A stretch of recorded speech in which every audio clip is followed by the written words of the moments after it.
You ask Tiger to solve. This deals with linear equations with one unknown. The final result is x equals 2. Let's solve it step by step. Group all x terms on the left side of the equation. Add 4x to both sides. Group like terms.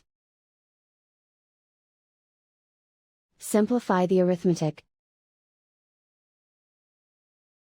Group like terms.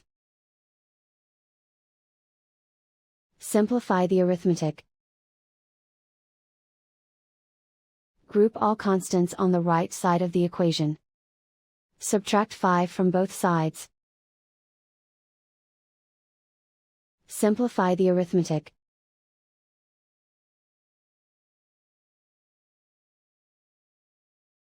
Isolate the x. Divide both sides by 6.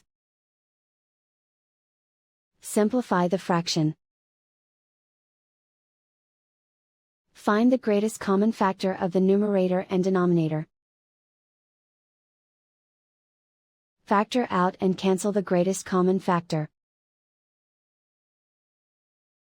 And so the final result is x equals 2.